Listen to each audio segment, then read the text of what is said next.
find me do my two-step. Kapal pun kembali bergabung menuju kanan konvoi. Di waktu yang bersamaan, U-boat musuh secara tiba-tiba menyadap radio kapal Kapten Ernest. Ia mengucapkan sebuah kalimat yaitu Greyhound, Greyhound in Grey Wolf, kami memburumu dan teman-temanmu. Eagle, Dicky, dan Harry, kami melihat kapalmu tenggelam di kedalaman. Kami mendengar jeritan rekan-rekanmu saat mereka mati. Berapa banyak yang mati sampai kau menyusul? Grey Wolf ini amat lapar.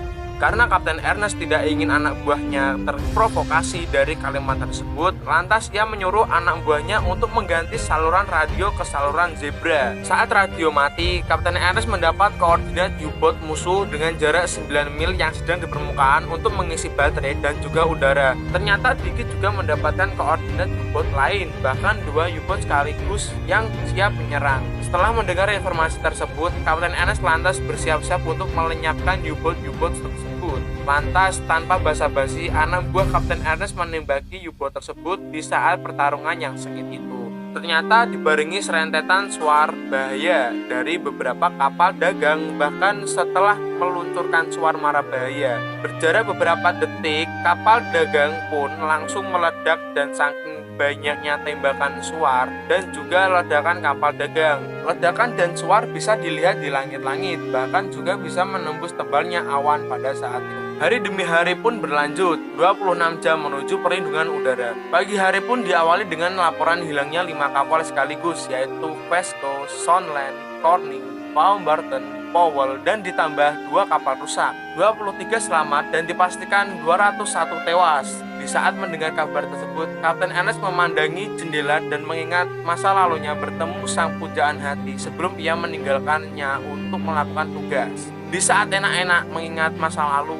Eagle memberi pesan kepada Kapten Ernest kalau target terlihat. Kapten Ernest pun langsung membalas pesan Eagle akan ikut bergabung untuk membantu. Saat Kapten Ernest menyuruh Tuan Lopez untuk mempersiapkan bom air, ia diberi kabar kalau bom air sudah habis, hanya tersisa 6 buah saja karena serangan kemarin. Kapten Ernest pun bergumam,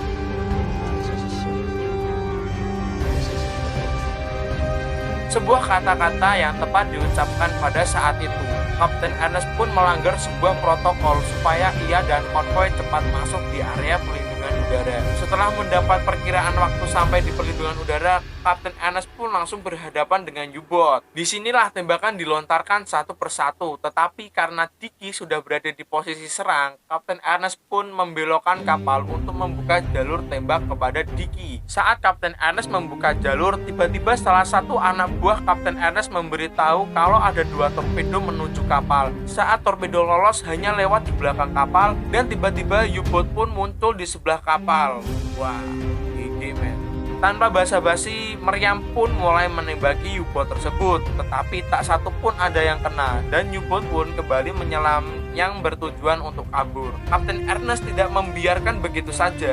Ia lantas membelokkan kapal ke kanan untuk mengejarnya. Tetapi saat ia mengejar salah satu U-boat berada di sebelah kapal Kapten Ernest, karena jarak terlalu dekat, tak satu pun senjata yang mengenai U-boat tersebut. Dicky pun mengejar U-boat yang berhasil lolos. Baku hantam pun terjadi lagi, dan lagi. Karena kapal Kapten Ernest berhadapan satu sama lain, kapal Kapten Ernest kembali mendapatkan peluru yang nyasar dari kapal Dicky. Alhamdulillah, tidak ada satupun yang terluka. Baku tembak antara Dicky dan U-boat pun tak terelakkan karena Dicky masih di jalur tembak. Kapten Ernest tidak bisa membantu di saat bersiap untuk mencari posisi tembak. Salah satu meriam U-boat mengarah tepat di kapal Kapten Ernest dan juga berhasil mengenai kapalnya, yang menewaskan beberapa anak buah Kapten Ernest. Saat Dicky keluar jalur, Kapten Ernest lantas memberi tembakan balik ke U-boat. Satu persatu peluru mengenai U-boat tersebut dan bahkan meledakkannya hingga berkeping-keping. Setelah musuh berhasil ditaklukkan, Kapten Ernest pun menelpon Dicky dan menanyakan kerusakan kapal tersebut. Karena meriam Dicky tidak bisa mengarah ke bawah,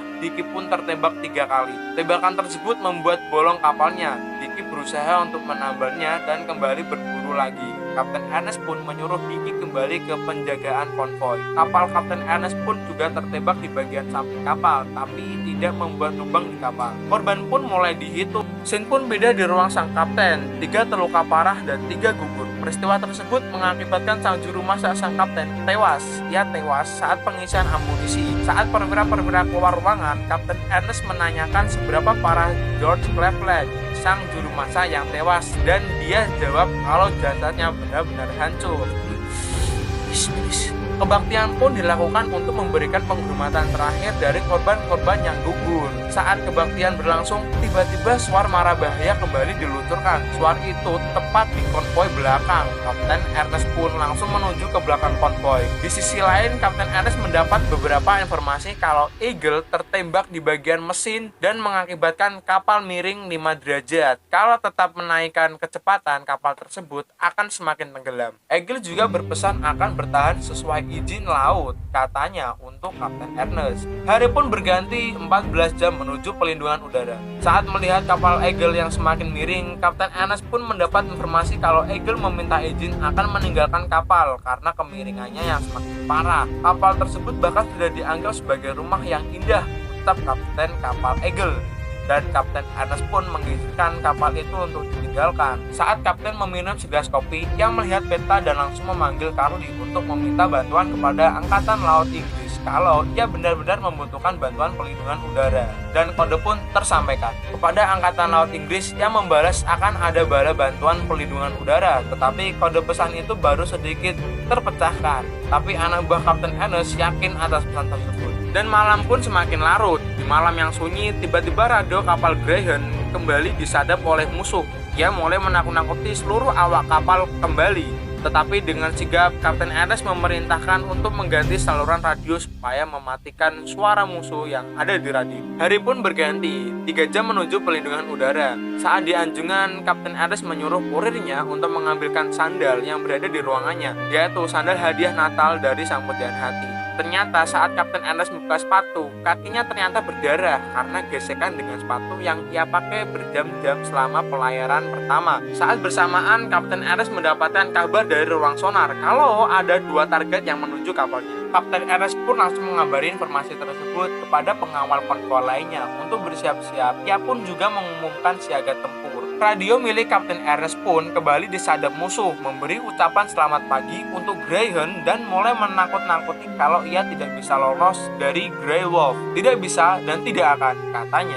U-boat pun terlihat di samping kapal. Tanpa basa-basi, Meriam pun kembali melontarkan tembakan. U-boat pun tak tinggal diam. Ia lantas menembakkan torpedo ke arah kapal Kapten Ernest. Epstein mendengar kalau ada torpedo ke arah kapal. Ia lantas memberitahu kepada Kapten Ernest. Kapten lantas membelokkan kapal dan ternyata bukan hanya ada 1, tapi ada 2 torpedo sekaligus. 1 lolos dan 1 mengarah ke samping kapal dengan cepat. Untungnya, torpedo itu hanya menyinggol dan akibat singgolannya, torpedo pun terpental ke arah lain. Ketegangan belum selesai karena masih ada 2 U-boat yang mengincar kapal Kapten Ernest. Ia pun menyuruh anak buahnya mengarahkan kapal ke koordinat musuh dan ia bilang untuk menabrak U-boat tersebut jika perlu. Meriam pun kembali memuntahkan peluru ke arah musuh. Musuh pun tidak tinggal diam. Ia kembali meluncurkan torpedo tepat ke arah kapal. Kapten Ernest langsung membelokkan kapal ke arah kiri untuk menghindari torpedo tersebut. Torpedo pun hanya melewati samping kapal. Meriam tidak berhenti menghujani musuh. 1 demi 1 peluru mulai ditembakkan. Karena U-boat terkena tembakan, ia terpaksa muncul ke permukaan yang membuat anak buah Kapten Ernest semakin gampang menyerang U-boat tersebut. 1 persatu peluru mengenai U-boat tersebut dan U-boat tersebut meledak. Tapi mara bahaya masih menghantui kapal Greyhound karena masih ada 1 serigala lagi. Tetapi karena kapal Kapten Ernest sudah memasuki area pelindungan udara, pesawat pengebom pun datang. Kapten Ernest pun lantas memberikan tembakan untuk menandai keberadaan serigala tersebut.